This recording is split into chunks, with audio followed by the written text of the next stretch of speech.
जय Hind friends. Electrical machine की series हम लोगों की चल रही थी और उसी सीरीज में आगे बढ़ते हुए हम लोग दो मशीन कंप्लीट करके तीसरी मशीन कंप्लीट करने के प्रोसेस में हैं और उसका नाम था three phase induction motor. Three phase induction motor में आज का जो हमारा टॉपिक है वो है speed control of three phase induction motor. तो चलिए स्टार्ट करते हैं। Speed control of three phase induction. Space harmonics में एक चीज और आपको बताना था, दरअसल उस दिन बताना भूल गए थे। वो क्या था कि मैंने आपको बताया था कि थर्ड हार्मोनिक्स वो कैंसिल कर देते हैं, मतलब यहां पर एब्सेंट होती है थ्री फेज इंडक्शन मोटर में। तो थर्ड ही नहीं होती, थर्ड के इंटीग्रल मल्टीपल में जो भी हार्मोनिक्स होती हैं वो भी कैंसिल होती हैं या वो एब्सेंट होती हैं। इंटीग्रल मल्टीपल में कौन कौन सी है? 6, 9, तीन के जो टेबल में आती है, 12,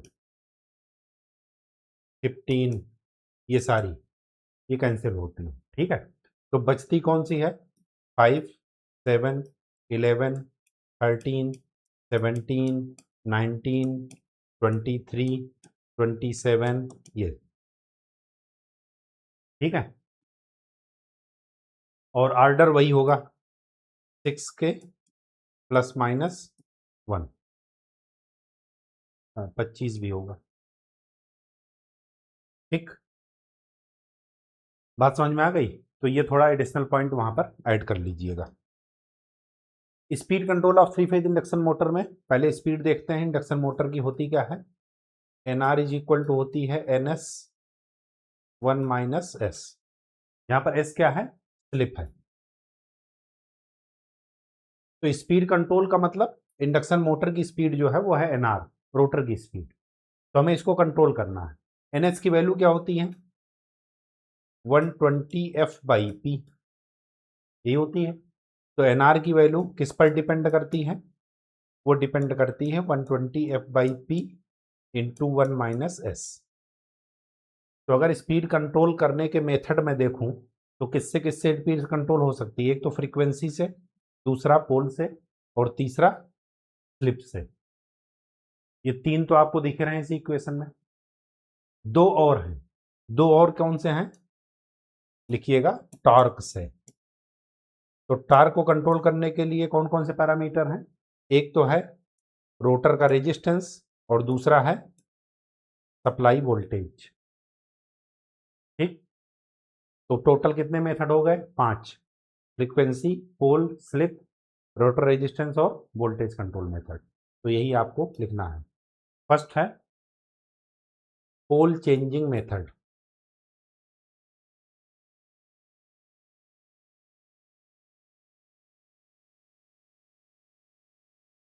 दूसरा है आर्मेचर रेजिस्टेंस कंट्रोल मेथड।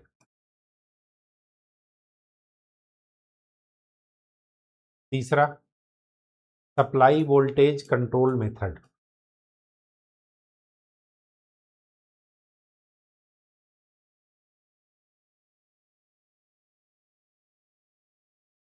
चौथा सप्लाई फ्रीक्वेंसी कंट्रोल मेथड।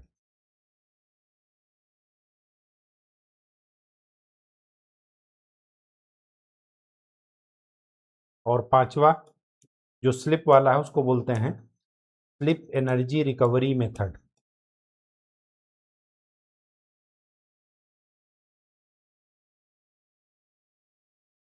ये 5 मेथड हैं इंडक्शन मोटर की स्पीड कंट्रोल करने के। अभी हम थ्री फेज पढ़ रहे हैं तो थ्री फेज का देखेंगे। यहीं पर कुछ चीजें आप ध्यान में रख लीजिएगा। जब मैं इंडक्शन मोटर बोल रहा हूं तो इंडक्शन मोटर का मतलब यह है कि दोनों स्क्वायरल केज और स्लिप रिंग। लेकिन ये जो आर्मेचर रेजिस्टेंस कंट्रोल मेथड है, this is only used for slip ring induction motor.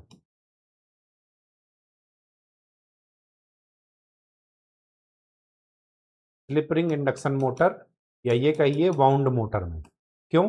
क्योंकि स्क्वायरल केज में तो आप एक्सटर्नल रेजिस्टेंस ऐड ही नहीं कर सकते। वहां पर एंड रिंग की सहायता से रोटर क्या होता है, अपने आप में सेल्फ शॉर्ट सर्किट होता है। ठीक है, तो आप एक्सटर्नल रेजिस्टेंस उसमें ऐड कर नहीं सकते। तो ये वाला मेथड ओनली कहाँ यूज होगा, स्लिप रिंग इंडक्शन मोटर में। ठीक है, या जिस मोटर में slip ring induction slip ring rotor use किया गया है या वाउंड रोटर यूज किया गया है, वहां पर ये मेथड ओनली अप्लीकेबल होगा। बाकी आपके जो 4 मेथड हैं वो स्क्वायरल केज और स्लिप रिंग दोनों में यूज होंगे। ठीक है, कहानी समझ में आ गई।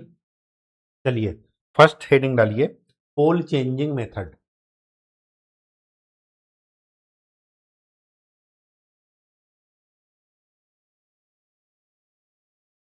ये जो आपका P है स्पीड की इक्वेशन में, वो P कौन सा है, स्टेटर पोल।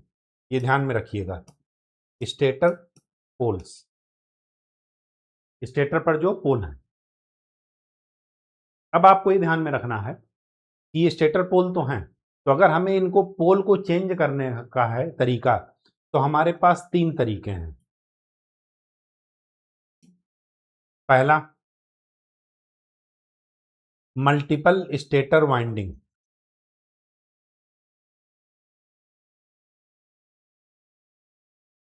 वाइंडिंग आप पूरा लिखिएगा, मैं शॉर्टकट में WDG लिख रहा हूं। ठीक है, मल्टीपल स्टेटर वाइंडिंग।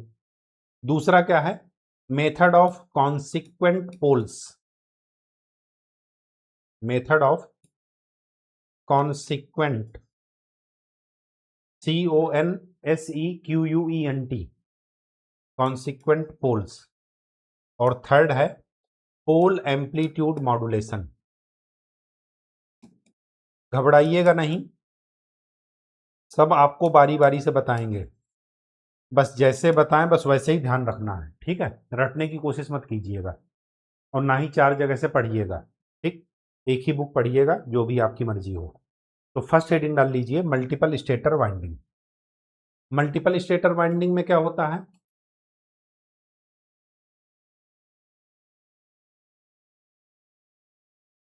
देखिए कॉन्सेप्ट क्या है। अगर हमारे पास नंबर ऑफ पोल्स 4 हैं, मान लेते हैं, तो हमारे पास सिंक्रोनस स्पीड कितनी होगी, 120 f/p। फ्रीक्वेंसी मान लेते हैं कुछ ना गिवन हो तो 50 हर्ट्ज। तो आपके पास जो स्पीड आएगी वो आ जाएगी 1500 RPM। आपके पास स्लिप कितनी होती है फुल लोड पर, स्लिप होती है फुल लोड पर 5%, 3 to 5% मांगते हैं। तो आपकी फुल लोड स्पीड कितनी होगी, वो होगी 1 माइनस 0.05 इंटू 1500। तो 0.95 इंटू 1500 कितना निकला, शायद 1425 RPM निकलेगा। कैलकुलेशन चेक कर लीजिएगा। हमारा सिर्फ बताने का पर्पस था कि एक पोल पर आपकी अगर सिंक्रोनस स्पीड 1500 है, तो 1500 के आसपास ही रोटर की स्पीड होगी। थोड़ा बहुत डिफरेंस होगा 50-60 RPM का, क्योंकि स्लिप की वजह से। ठीक है, अब अगर आपके पास पोल बढ़ जाए या घट जाए, मान लेते हैं बढ़ जाते हैं, अगर मैं 6 कर दूं तो स्पीड कितनी हो जाएगी, NS। यहां पर अगर 6 में रख दूं तो आ जाएगी 1000 RPM। और अगर मैं स्लिप 5% ही मानूं तो मुझे रोटर की स्पीड कितनी मिलेगी, 950 RPM ये मिलेगी। मल्टीपल स्टेटर वाइंडिंग में यही होता है, स्टेटर वाइंडिंग से 2 टर्मिनल बाहर निकलेंगे। एक टर्मिनल में नंबर ऑफ पोल्स कुछ दूसरा रहेगा, दूसरे टर्मिनल में नंबर ऑफ पोल्स कुछ दूसरा रहेगा। एट ए टाइम आपको सप्लाई के लिए एक ही टर्मिनल यूज करना है, एक ही यूज करेंगे ना। अगर आपका 3 फेज है तो यहां से 3 टर्मिनल इस वाले के यूज निकलेंगे बाहर और 3 टर्मिनल दूसरे वाले के। ये वाली वाइंडिंग एक अलग पोल का फॉर्मेशन करेगी, मान लेते हैं 4 पोल उसमें मिल रहे हैं, और ये वाली वाइंडिंग अलग पोल का इस्तेमाल वो फॉर्मेशन करेगी, मान लेते हैं 6-8 कुछ भी मान सकते हैं। जनरली डबल वाइंडिंग रहती है।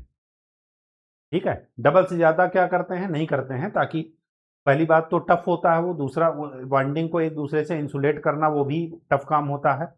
तीसरी बात ये है कि ये मेथड सबसे बेकार मेथड है, सबसे कॉस्टली मेथड है और लेस एफिशिएंट है।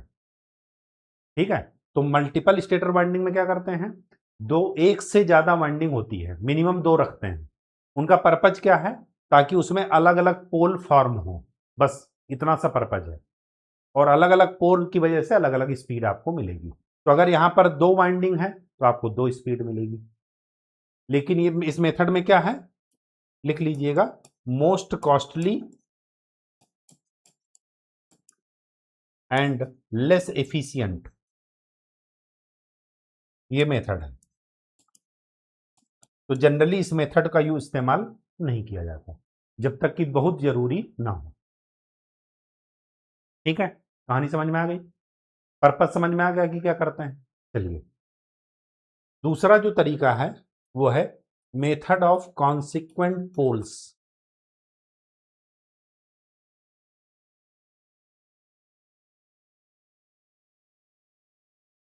मेथड ऑफ कॉन्सिक्वेंट पोल्स, देखिए इसका मतलब क्या है। देखिए, वाइंडिंग बनती है क्वाइल से, क्वाइल कहिए या क्वाइल ग्रुप कहिए। क्वाइल बनते हैं टर्न से और टर्न बनते हैं कंडक्टर से। तो मेथड ऑफ कॉन्सिक्वेंट पोल में क्या करते हैं, स्टेटर स्लॉट्स को क्वाइल ग्रुप्स में बांट देते हैं।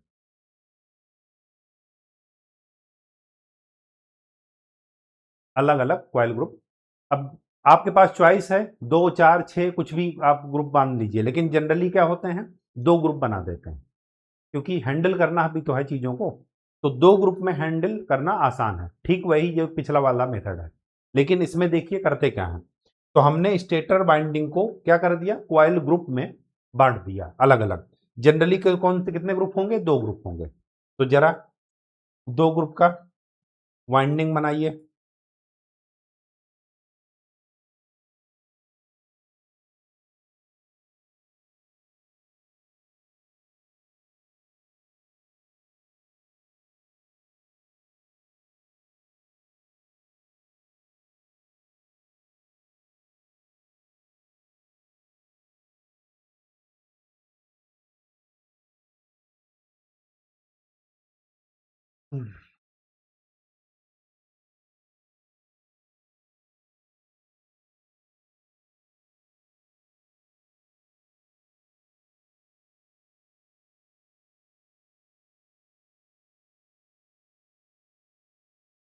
आइडेंटिकल ही है ये, तो अगर आपको फिगर में अंतर लगे तो आप अपने हिसाब से सही बनाइएगा। ये सब आइडेंटिकल है, ठीक है।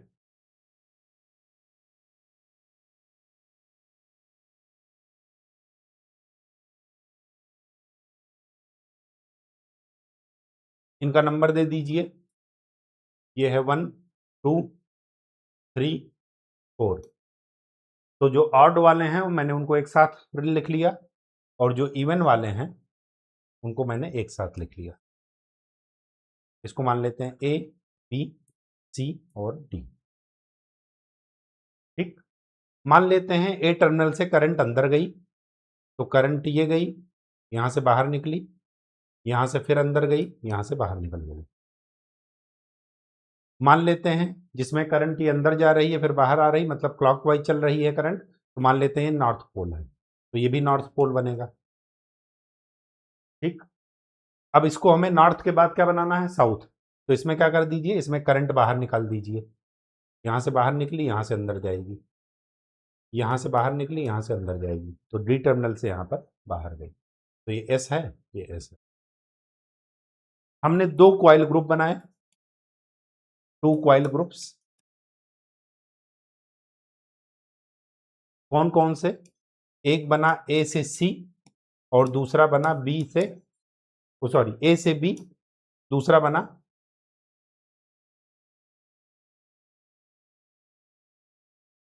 सी से डी। ठीक है, इस ए से बी में हमने ऑड वाले क्वाइल ग्रुप को रखा, 1 एंड 3, और सी और डी में इवन वाले रखा 2 एंड 4। ठीक है, ये टर्मिनल स्टेटर की तरफ से बाहर निकले हैं, मशीन के बाहर, ये ध्यान में रखिएगा। अब क्या करना है हमें, अब हमें इनमें से किसी एक टर्मिनल को में आप करंट की डायरेक्शन रिवर्स कर दीजिए। In any coil group reverse the direction of current. Current direction का क्या मतलब है कि जो फेज है उसको न्यूट्रल बना दीजिए, जो न्यूट्रल है उसको फेज बना दीजिए, रिवर्स कर दीजिए। तो अगर मैं रिवर्स कर रहा हूं, सपोज मैं सी और डी में चेंज कर रहा हूं, मतलब सी को भी क्या बना दे रहा हूं, सी से आउटगोइंग करंट जा रही है, तो सी में भी करंट को अंदर भेज दे रहा हूं, तो क्या हुआ,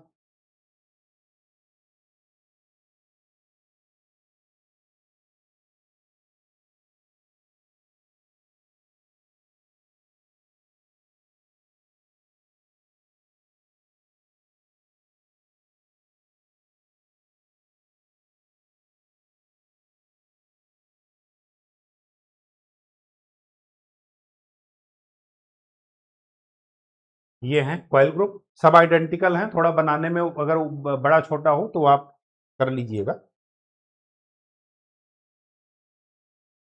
ये और ये थे, ए और बी,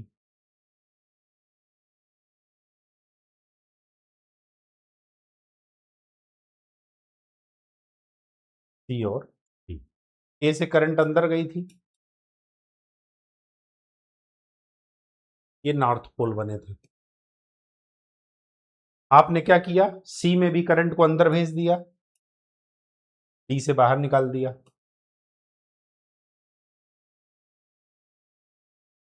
करंट डायरेक्शन सेम है, जैसे यहां पर है वैसे यहां पर है, तो ये भी एन बनाएंगे। वहां पर पोल कितने थे, एन एस एन एस, यहां पर पोल कितने हैं, 4, 4 पोल हैं। रटिएगा नहीं, केवल समझिए चीजों को। यहां पर देखिए कितने पोल हैं। आपने पढ़ा है कि मैग्नेटिक पोल्स को कभी भी सेपरेट नहीं किया जा सकता, उनको अलग नहीं किया जा सकता। अगर आपने मेन पोल में नॉर्थ पोल सभी बना दिया तो साउथ पोल कहीं ना कहीं तो बनेगा। साउथ पोल दो पोल के रीजन में, दो पोल के बीच में जो इंटरपोलर रीजन है, इंटरपोलर रीजन मतलब दो पोल के बीच का रीजन, उसमें साउथ पोल बनेगा। ये दोनों पोल के बीच का रीजन क्या है, एयर गैप वाला रीजन है या नहीं। अगर आप भूल गए हो मशीन, तो अगर पोल ऐसे थे, याद है, तो ये जो बीच वाला रीजन है इंटरपोलर रीजन है, तो ठीक वैसे ही यहां पर है।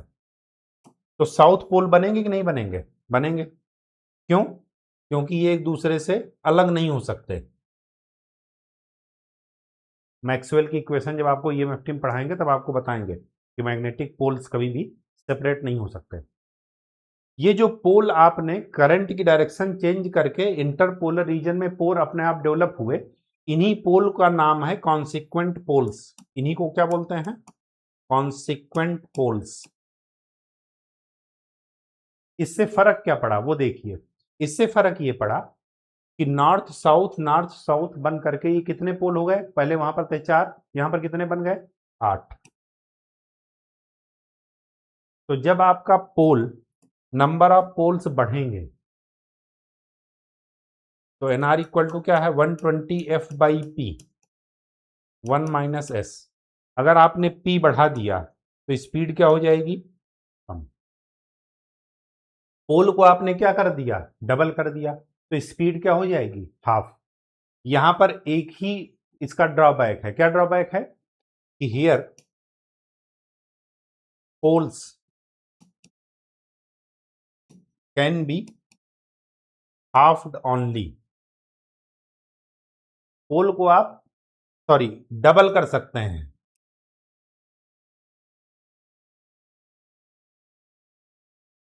या हाफ कर सकते हैं। 8 हैं तो 4 कर सकते हैं, 4 हैं तो 8 कर सकते हैं। तो इसी तरह स्पीड भी यहां पर क्या हो सकती है, या तो डबल हो जाएगी या हाफ हो जाएगी, होगी या नहीं होगी। इसके अलावा बीच का आपके पास कोई ऑप्शन नहीं है, मतलब 4 से या तो पोल 8 हो सकते हैं या 8 से 4 हो सकते हैं। अगर 6 नंबर ऑफ पोल्स ढूंढना चाहेंगे यहाँ पर तो नहीं मिलेंगे। तो स्पीड का ऑप्शन आपके पास लिमिटेड है, या तो स्पीड प्रीवियस स्पीड का हाफ हो सकती है या डबल हो सकती है, मतलब स्पीड 2:1 के रेशियो में चेंज हो सकती है, और कोई ऑप्शन आपके पास नहीं है। ठीक है। अच्छा, ये जो आपको कॉइल दिखाए हैं, इन कॉइल का कनेक्शन ऐसे भी हो सकता है।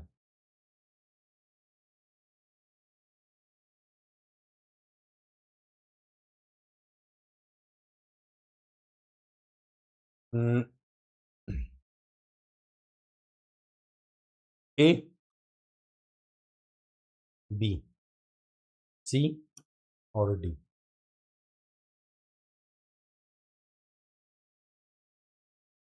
इनको ऐसे जोड़ दीजिए। ये क्या है? सीरीज कनेक्शन है। सभी में करंट सेम है लेकिन अपोजिट है। ये एन एन वाले हैं और ये क्या वाले हैं? एस और एस वाले। करंट डायरेक्शन तो अपोजिट है ना, लेकिन सीरीज में है, तो ये क्वाइल का सीरीज कनेक्शन है। अगर इसी को पैरेलल करना हुआ तो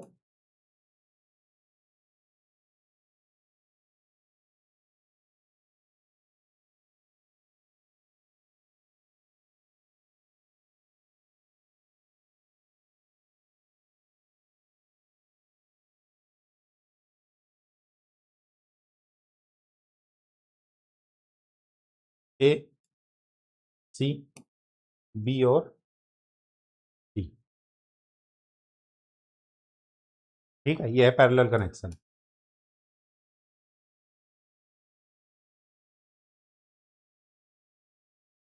चाहे सीरीज में जोड़िए चाहे पैरेलल में जोड़िए। अगर 3 फेज का हुआ तब कैसे फिगर बनेगा? 3 फेज में भी ऐसे ही हो जाएगा।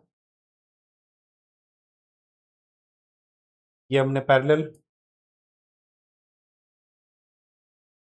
जोड़ दिया, ये स्टार कनेक्शन बन गया। सीरीज में जोड़ना हो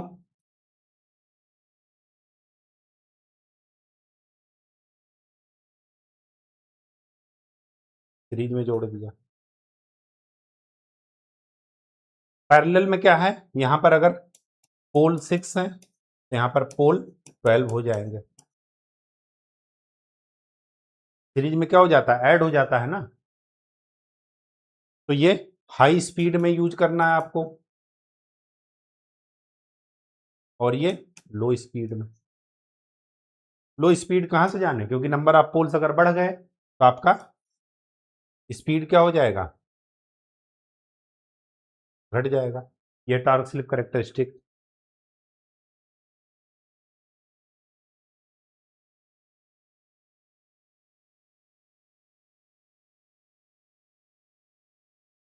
ठीक, कहानी समझ में आ गई। ठीक वैसे ही यहां पर भी बन जाएगा।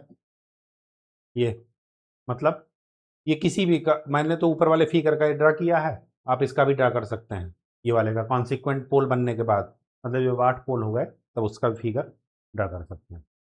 ठीक है, तो कॉन्सिक्वेंट पोल समझ में आ गया कि क्या होता है। कॉन्सिक्वेंट पोल्स कब कब होते हैं? जब आप कॉइल में डायरेक्शन रिवर्स करते हैं तो जो एयर गैप में या इंटरपोलर रीजन में जो पोल बनते हैं उनको बोलते हैं कॉन्सिक्वेंट पोल्स।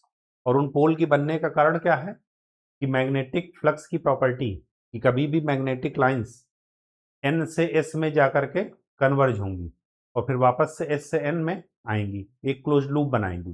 तो क्लोज लूप के कारण एन और एस को अलग नहीं किया जा सकता। इसी प्रॉपर्टी का इस्तेमाल करके कॉन्सिक्वेंट पोल डेवलप हुए हैं। ठीक है, तो इसमें हम स्पीड क्या कर सकते हैं? कम कर सकते हैं, लेकिन कम करने का रेशियो क्या होगा? या तो हाफ या डबल। अगर पहले की स्पीड का हाफ कर देंगे, मतलब बीच का आपके पास कोई रास्ता नहीं है। इसी डिसएडवांटेज को फुलफिल करने के लिए, इसी डिसएडवांटेज को ओवरकम करने के लिए हम कहाँ गए? पोल एम्पलीट्यूड मॉड्यूलेशन। तो नेक्स्ट हेडिंग डालिए, पोल एम्पलीट्यूड मॉड्यूलेशन।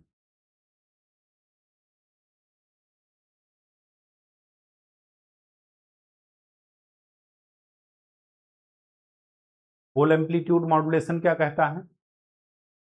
आप लोग थर्ड ईयर में पढ़ेंगे, अगर आपने कम्युनिकेशन सिस्टम आपने पढ़े होंगे तो वहां पर AM FM एम्पलीट्यूड मॉड्यूलेशन और फ्रीक्वेंसी मॉड्यूलेशन, और लास्ट में PM भी पढ़ेंगे, फेज मॉड्यूलेशन, वहां पर पढ़ेंगे आप। बस उसी का इस्तेमाल यहां पर किया गया है। पोल एम्पलीट्यूड मॉड्यूलेशन का पर्पज क्या है वो देखिए। हमारे पास अगर 3 फेज हैं, R, Y और B, तो उसमें अगर मैं फ्लक्स का, MMF का इक्वेशन लिखना चाहूं तो मैं क्या लिखूंगा? FMR sine P theta, FMY sine P theta minus 120 degree, FMB sine P theta plus 120 degree. P क्या है? नंबर ऑफ पोल्स पेयर, जोड़े। ठीक है, अगर 2 हैं तो 1 लिखेंगे, ठीक है, क्योंकि पेयर में क्या होता है, 2 का 1 लिखते हैं। थीटा क्या है? एंगल, लेकिन ये कौन सा एंगल है? मैकेनिकल एंगल, इलेक्ट्रिकल नहीं। कौन सा एंगल है? Mechanical angle. मैकेनिकल एंगल वो होता है जो आपको आंखों से दिखता है। मशीन अगर ओपन कर दिया जाए तो आपको दिखेगा कि इतने एंगल पर कौन कौन से कंडक्टर रखे हैं, वो है मैकेनिकल एंगल। ठीक, ये है कौन सा? ये है 3 फेज MMF, मैग्नेटोमोटिव फोर्स। अगर ये तीनों फेज बैलेंस्ड हैं, मतलब सभी में हमने क्वाइल और नंबर ऑफ टर्न्स बराबर रखे हैं हर एक फेज में, तो हर एक फेज का जो ये वाला मैक्सिमम वाला मैग्नीट्यूड होगा वो फिक्स होगा। होगा या नहीं होगा? बिल्कुल होगा, और इक्वल भी होगा। अब हम एक क्या कर रहे हैं, एक कैरियर दे रहे हैं। ये कैरियर इसको क्या करेगा? चेंज करेगा। ये जो कैरियर है उसको मैं नाम दे रहा हूं FMR। ये जो FMR है ये है F साइन P, P की जगह बजाय उसको कुछ दूसरा नाम देते हैं K इंटू थीटा। ये K किसका है? कैरियर का। कैरियर मतलब अलग से हमें एक सिग्नल दे रहे हैं, इसको बोलते हैं मॉड्यूलेटिंग वेव।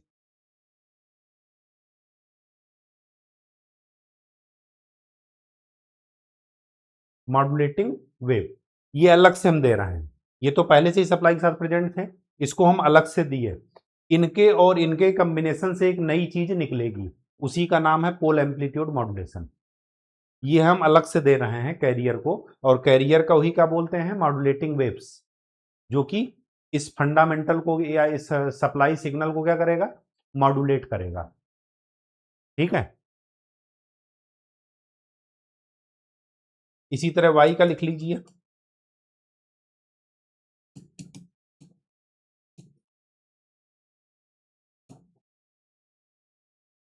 120 के बजाय यहां पर कुछ और एंगल लिख लीजिए, अल्फा।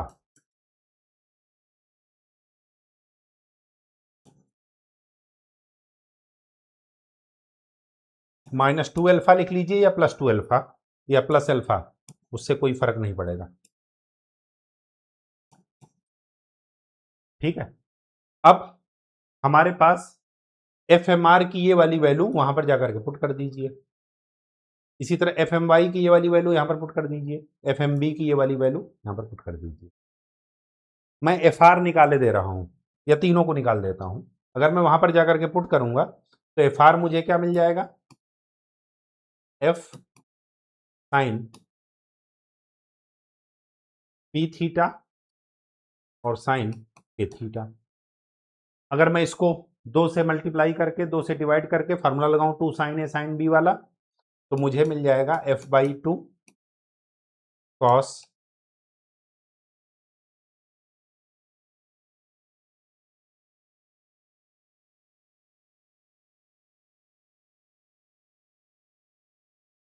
P प्लस के theta minus cos P minus के थीटा, एफ आर मिल जाएगा आर फेज का। अगर मैं वाई फेज का निकालना चाहूं तो मुझे क्या मिलेगा, F by two cos P minus के पहले होगा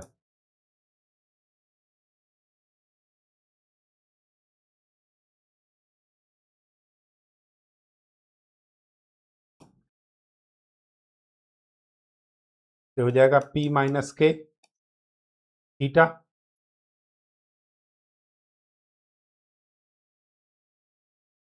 minus 120 plus alpha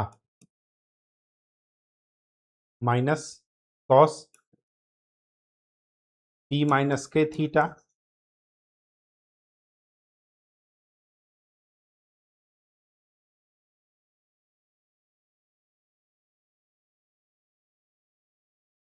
-123 -120 minus alpha. इसी तरह बी का निकाल लीजिएगा, ठीक है। कहने का ये मतलब है कि आपके पास जो एमएमएफ आया रिजल्टेंट, एक मॉड्यूलेटिंग का और एक हमने क्या किया पहले से जो हमारे पास सप्लाई में था। मॉड्यूलेटिंग हमने अलग से दिया है सिग्नल, जैसे स्टेट मल्टीपल स्टेटर वाइंडिंग में क्या है, दो वाइंडिंग कर रहे हैं, तो वैसे ही हमने एक अलग से सिग्नल अलग से स्टेटर में दिया है, ठीक है। ये ध्यान में रखिएगा। अब यहां पर आपके पास दो चीजें, एक पी माइनस के एक पी प्लस के। ये पी और के क्या है, पोल्स के पेयर। पी वाला है सप्लाई वाला और के वाला है जो हमने मॉड्यूलेटिंग का दिया है। वो भी तो एक पेयर में ही रहेगा तभी तो फ्लक्स डेवलप होगा। अब आपको ये ध्यान में रखना है कि आपके पास पहले थे पी, अब आपके पास दो पोल्स पेयर आ गए, एक पी माइनस के और एक दूसरा पी प्लस के। इंटरेस्टिंग बात यह है कि ये दोनों अपोजिट डायरेक्शन में काम करेंगे। मतलब पी माइनस के वाला जिस तरह की डायरेक्शन में टार्क लगाने की कोशिश करेगा या रोटेटिंग मैग्नेटिक फील्ड जिस डायरेक्शन में जनरेट करने की कोशिश करेगा, पी प्लस के वाला जस्ट उसके अपोजिट का काम करेगा।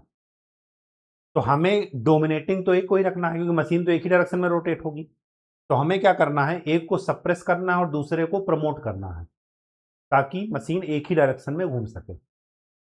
ऐसा हम करते कैसे हैं, इस ऐसा करने के पीछे हमारे पास दो रास्ते हैं। एक है क्वाइल इन्वर्जन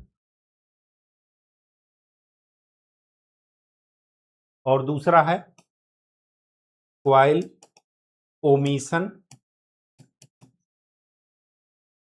एंड इन्वर्जन।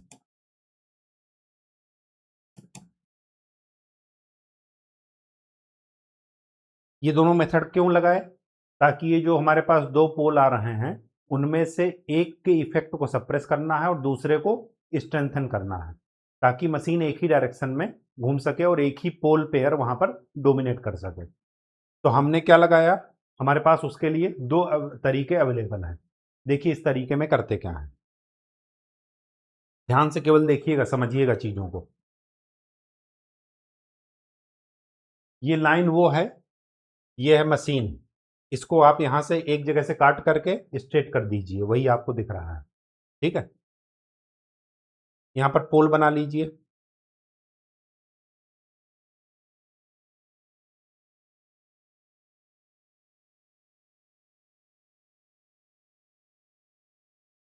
ये पूरा लेंथ है 2 पाई। 2 पाई मतलब सर्किल का एक सरकमफेरेंस 360 डिग्री पूरा घूम रहा है, ठीक है, एंगल। ये है एन, प्लस वाले को एन मानते हैं, ये एस। यहां पर प्लस माइनस लिखते चलिए, प्लस वाले को एन माइनस वाले को एस। प्लस माइनस इस वजह से क्योंकि मैथमेटिक्स की बहुत ही बेसिक चीज यहां पर यूज करने वाले हैं और वो है मल्टीप्लीकेशन। कितने पोल हैं यहां पर, 8। 8 दिख रहे हैं आपको, ठीक है। ये कौन सा है, ये है वही जो पहला इक्वेशन लिखे थे, सप्लाई वाला एमएमएफ, मैग्नेटोमोटिव फोर्स, किसी भी एक फेज का मान लेते हैं, चाहे आर का चाहे वाई का चाहे बी का। अब ये वाला जो मैं बनाने जा रहा हूं ये है मॉड्यूलेटिंग वेव,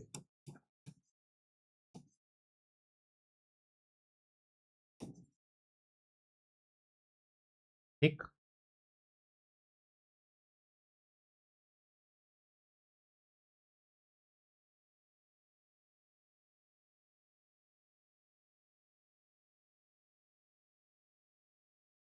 यहां पर प्लस एन ये है, माइनस एस ये है। यहां पर कितने पोल हैं?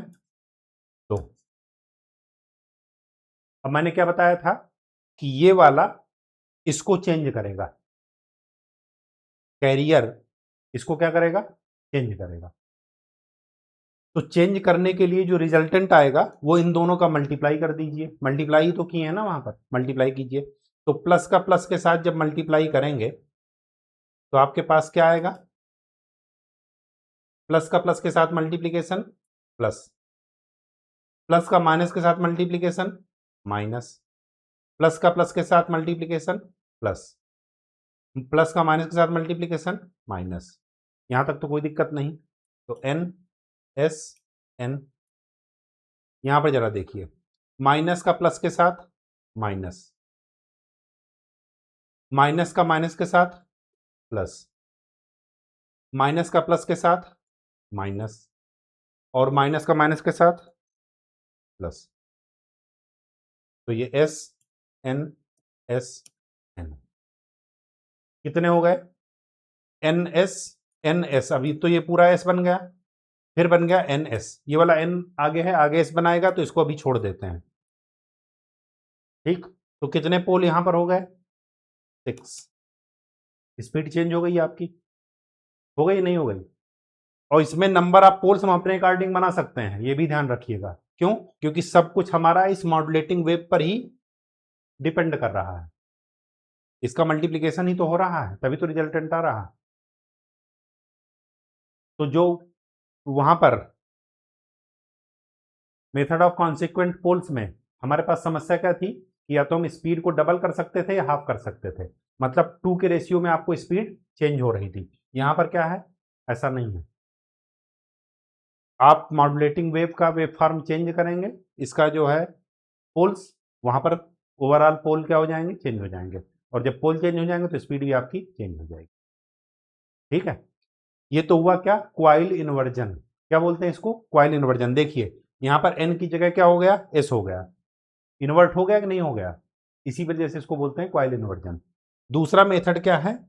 Coil omission and inversion.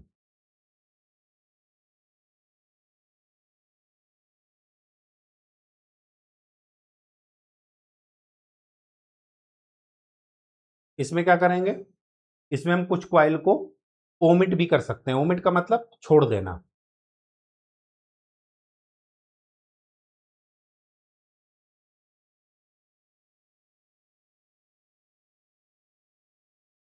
N S N S N S N, और ये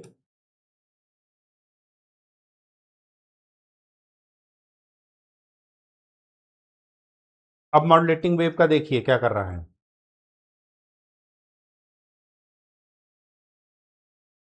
उसके बाद क्या कर दीजिए? छोड़ दीजिए। ये मॉड्यूलेटिंग वेव, हमने क्या किया? ये जो ये वाला पोर्शन है इसमें जीरो है, मैग्नीट्यूड क्या है? ये जीरो, ये प्लस है, ये माइनस है, यहां पर क्या है? जीरो। तो जीरो को चाहे प्लस से मल्टीप्लाई करेंगे चाहे माइनस से, तो आपको पोल क्या मिलेंगे? मल्टीप्लाई कीजिए,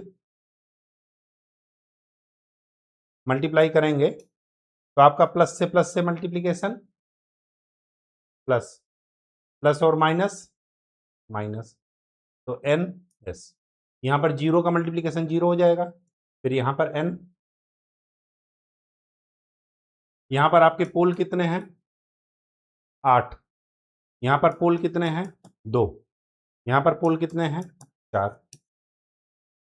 ये वाला मॉड्यूलेटिंग वाला है, तो सारा कुछ डिपेंड कर रहा है इस मॉड्यूलेटिंग सिग्नल पर।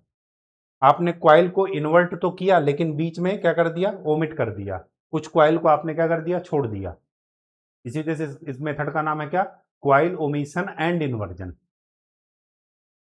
ठीक है, कहानी समझ में आ गई? चलिए, तो इसमें number of desired, number of poles आप अपने अनुसार डेवलप कर सकते हैं। इन सभी मेथड में क्या है? स्टेटर में आपको 2 वाइंडिंग करनी ही पड़ेगी, 2 कॉइल ग्रुप में उसको डिवाइड करना पड़ेगा, तभी आगे होगा। एक है मेन और दूसरा है मॉड्यूलेटिंग सिग्नल के लिए। ठीक है, नेक्स्ट दूसरा मेथड क्या है, कोई भी ले लीजिए, आर्मेचर कंट्रोल मेथड लेते हैं, वो sorry armature voltage control method, sorry voltage control method. ये वोल्टेज है स्टेटर का, स्टेटर वोल्टेज कंट्रोल मेथड या ये कहिए supply voltage control method. Basic इसका फंडा क्या है, इसका basic funda torque equation, torque is directly proportional to V square. Torque अगर वोल्टेज अगर कम होगा तो टॉर्क भी क्या होगा, कम होगा। ठीक है, अब ध्यान से देखिए जरा, मैंने आपको बताया है जब मैं आपको क्या पढ़ा रहा था, क्रॉलिंग एंड कॉगिंग, मतलब स्पेस हार्मोनिक्स का इफेक्ट जब बता रहा था। ये स्पीड है, ये है टार्क स्लिप करेक्टरिस्टिक, और लोड की करेक्टरिस्टिक कुछ ऐसी होती है, ये है टाउ एल, ये है टाउ एम मोटर का। जहां पर दोनों जाकर के एक दूसरे को क्रॉस करते हैं उसको बोलते हैं ऑपरेटिंग पॉइंट। मतलब मोटर यहां पर ऑपरेट करेगी, उस समय मोटर की स्पीड क्या होगी, इस लाइन को यहां पर परपेंडिकुलर डाल दीजिएगा, यहां पर मोटर की स्पीड मिल जाएगी। मोटर उस समय कितना टॉर्क डेवलप कर रही है, यहां पर आपको मिल जाएगा टॉर्क। टॉर्क मिल गया तो आप करंट वगैरह सब निकाल सकते हैं, स्लिप वो स्पीड मिल गया तो आप वहां पर स्लिप भी निकाल सकते हैं। ठीक है, हमारा सिर्फ बताने का ये पर्पज था कि जब आपका वोल्टेज कम होगा, वोल्टेज आपने कम किया तो टार्क भी कम होगा, होगा या नहीं होगा। अब अगर टार्क कम हुआ तो ये टार्क कौन सा कम हो रहा है, मोटर का या लोड का, मोटर का, क्योंकि हम स्पीड कंट्रोल किसकी कर रहे हैं, मोटर की, मोटर की। अब ये वाला मेथड कहां पर अप्लीकेबल है, ये देखिए, ये वाला मेथड वहां पर अप्लीकेबल है जहां पर टार्क कम होने से लोड का टार्क भी कम हो रहा है। अगर मोटर का टार्क आपने कम किया और लोड का टार्क उतना ही रखा तो मोटर बंद हो जाएगी, आप चाह रहे हैं स्पीड कंट्रोल करना उसकी, और मोटर क्या हो गई, स्टॉप हो गई। वही 3 पॉइंट स्टार्टर वाली बात हो जाएगी कि आप फील्ड फ्लक्स को कम किए ताकि मोटर की स्पीड बढ़ा सकें, और वहां पर क्या होता है कि फील्ड वाली वाइंडिंग आर्मेचर वो जो है एनवीसी के क्या होती है, सीरीज में आ जाती है, जिसकी वजह से क्या होता है कि फील्ड आपने कम किया और एनवीसी कम होकर के स्टार्टर को वापस से स्टॉप की पोजीशन में ला देती है। ठीक वैसे ही यहाँ पर हो रहा है कि आपने मोटर का वोल्टेज कम किया ताकि मोटर का टार्क कम हो जाए तो स्पीड कम हो जाए, लेकिन मोटर की स्पीड कम करने की बजाय लोड का टार्क अगर उतना ही रहा तो मोटर क्या हो जाएगी, बंद हो जाएगी, स्टॉप हो जाएगी। तो क्या है, इस मेथड का इस्तेमाल कहां करेंगे, इस मेथड का इस्तेमाल वहां पर करेंगे where motor speed also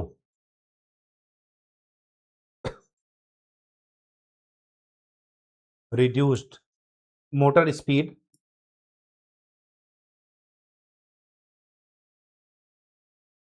is reduced with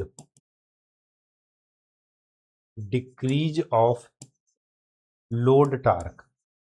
आपको लोड टार्क भी क्या करना पड़ेगा, डिक्रीज करना पड़ेगा, और ऐसा ऐसा लोड जहां पर लोड टार्क भी स्पीड के अनुसार कम होता है, उस लोड को बोलते हैं फैन लोड। क्या बोलते हैं, fan load. Fan load speed के स्क्वायर के डायरेक्टली प्रोपोर्शनल होता है, तभी तो ये y is equal to X square है, तभी तो इसका ग्राफ ऐसे जा रहा है, वो जो वो दिख रहा है। तो ये लोड टॉर्क जो बनाता है बना रहे हैं, ये क्या है, फैन लोड का।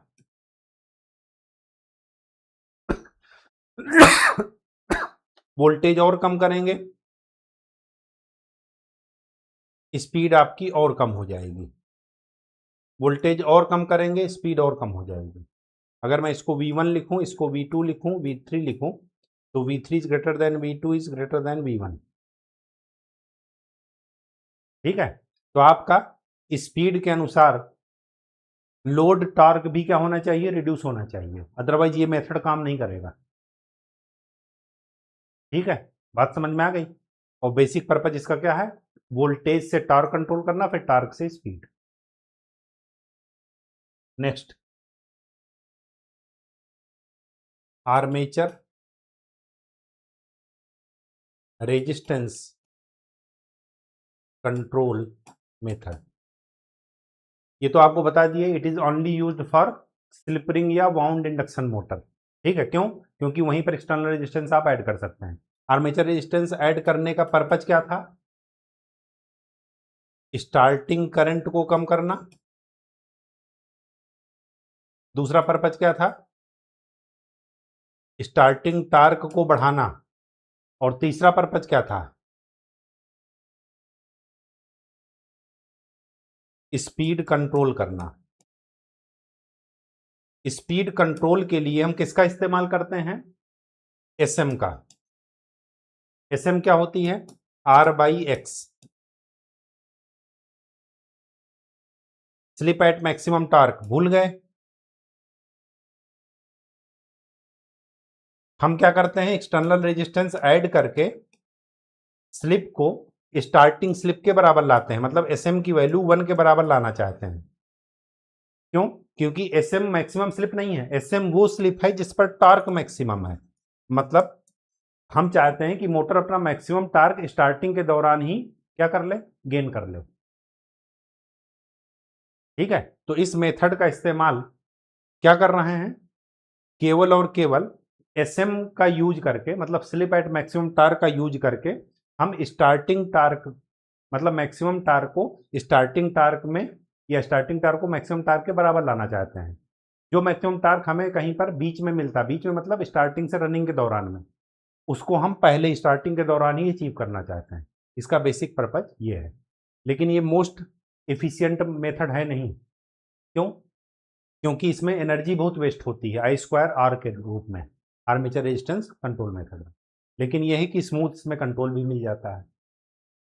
ठीक है, तो ये हुआ armature resistance control method. Fourth, supply frequency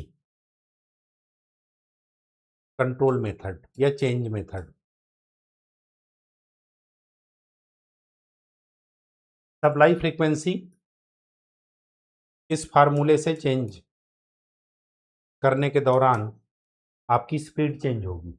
लेकिन समस्या ये है कि जो ये क्या है, एक रोटेटिंग ट्रांसफार्मर ही तो है, तो ट्रांसफार्मर में ईएमएफ इक्वेशन क्या थी?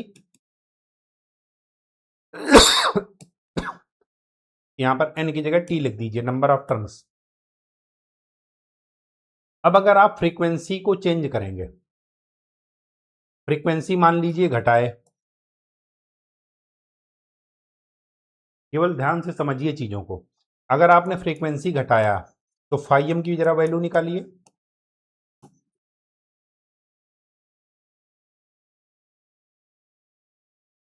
मशीन आपने बना दिया तो ये फिक्स हो गया नंबर ऑफ टर्न्स। जो आप सप्लाई वोल्टेज दे रहे हैं ये भी फिक्स है। तो अगर आपने फ्रीक्वेंसी को घटाया तो फ्लक्स की वैल्यू बढ़ जाएगी, बढ़ेगी नहीं बढ़ेगी? और फ्लक्स की वैल्यू बढ़ी नहीं की, क्या आ जाएगा? Magnetic saturation. क्या आ जाएगा? Magnetic saturation.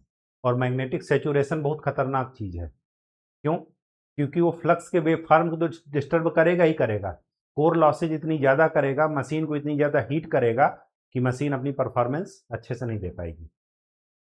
तो क्या करेंगे? मैग्नेटिक सेचुरेशन ना आने पाए, इसके लिए क्या करेंगे?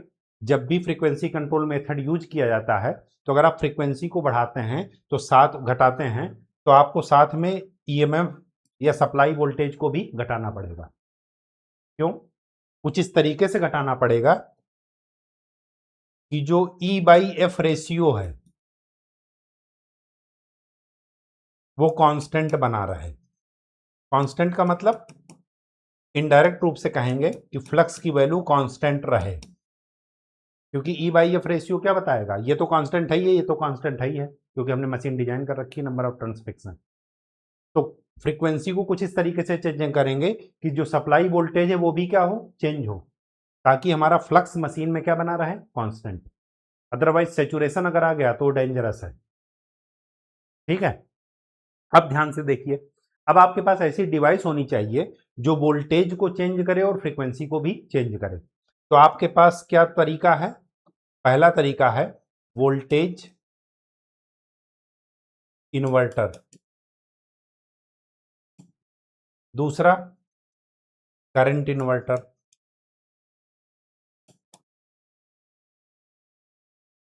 तीसरा cyclo converter.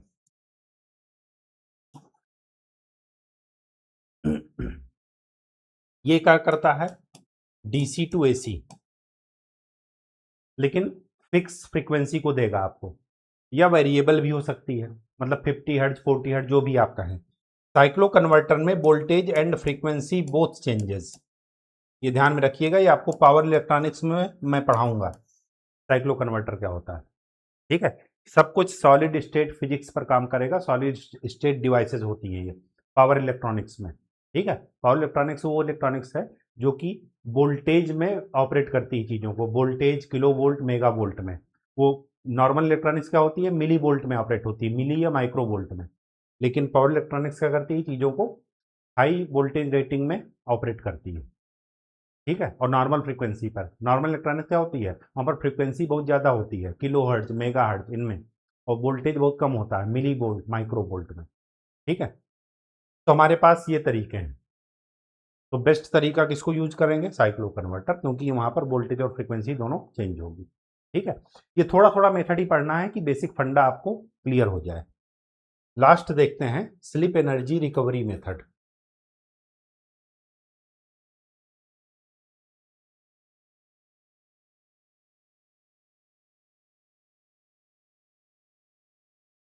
Slip energy recovery method में क्या है?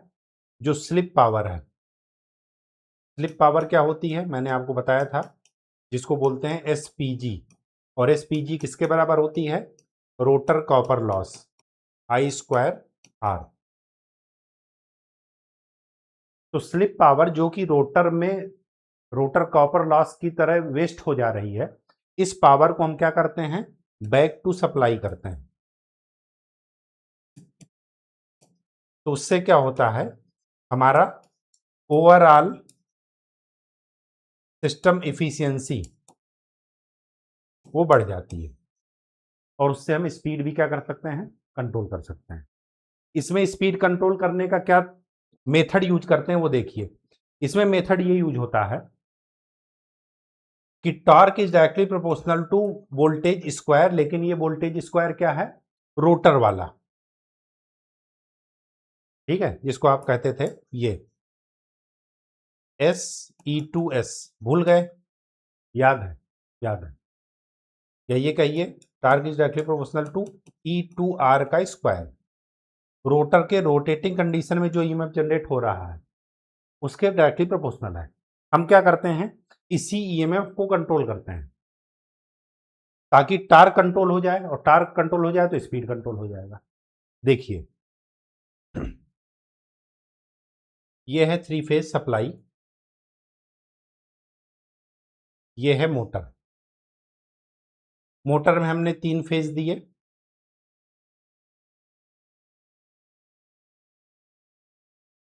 फिर स्टेटर में क्या करते हैं? यहां ओ सॉरी रोटर में in the rotor and EMF source is applied. यहां पर EMF सोर्स आपको एक्सटर्नल सोर्स, एक्सटर्नल वो अप्लाई करना है, लेकिन अप्लाई करते समय ध्यान में रखना है कि उसकी फ्रीक्वेंसी, वो फ्रीक्वेंसी रोटर की फ्रीक्वेंसी के बराबर हो। क्यों? क्योंकि जब भी रोटर रोटेट करेगा तो F2R की वैल्यू होती है SF2S। मैंने आपको बताया था स्लिप 5%, 3 से 5% मानते हैं। तो अगर 50 हर्ट्ज सप्लाई आपने दिया स्टेटर में, तो रोटर में जो इंड्यूस्ड ईएमएफ है उसकी फ्रीक्वेंसी कितनी है? 3% में 1.5 हर्ट्ज उसमें मिलेगा। तो आपको जो ईएमएफ यहां पर इंजेक्ट करना है उसका सप्लाई फ्रीक्वेंसी आप ध्यान में रखिएगा कि वो 1.5 हर्ट्ज या रोटर की फ्रीक्वेंसी के ईएमएफ के रोटर पर जनरेटेड ईएमएफ की फ्रीक्वेंसी के बराबर हो, ताकि दो ईएमएफ सेम फ्रीक्वेंसी के आपस में इंटरेक्ट कर सकें। ठीक है, तो यहां से रोटर से एक्सटर्नल ईएमएफ ऐड करके हम रोटर से सप्लाई बाहर निकालते हैं।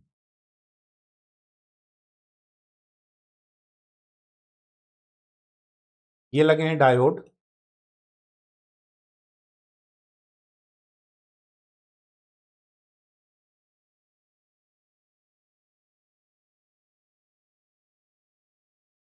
डायोड का काम क्या है, यहां से फ्रीक्वेंसी का जो वोल्टेज या एनर्जी मिली वो कितनी मिली, 1.5 हर्ट्ज, मतलब सप्लाई फ्रीक्वेंसी 1.5 हर्ट्ज है। तो हमने उसको, उस एनर्जी को क्या कर दिया, डीसी में कन्वर्ट कर दिया। डीसी में कन्वर्ट करके यहां पर लगाते हैं स्मूथिंग इंडक्टर। इसका काम क्या है कि ये परफेक्ट डीसी बना देता है। जो यहां पर 1.5 हर्ट्ज में एसी मिल रही है, डायोड उसको डीसी में कन्वर्ट किए तो वापस से क्या कर देगा, डीसी परफेक्ट बना देगा। फिर यहां पर आपको क्या करना है, यहां पर आपको लगाना है थायरिस्टर या इन्वर्टर। यह है क्या, रेक्टिफायर। रेक्टिफायर का काम क्या है, एसी को डीसी में बदलना। उस डीसी में अगर कुछ एसी कंपोनेंट है तो ये इंडक्टर उसको खत्म कर देगा, यहां पर आपको प्योर डीसी मिलेगी। फिर ये लगा है इन्वर्टर आपका।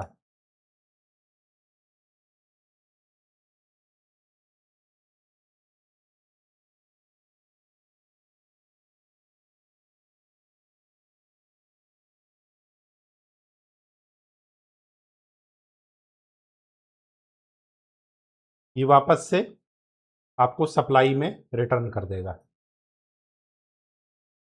ठीक है, ये क्या है, इन्वर्टर।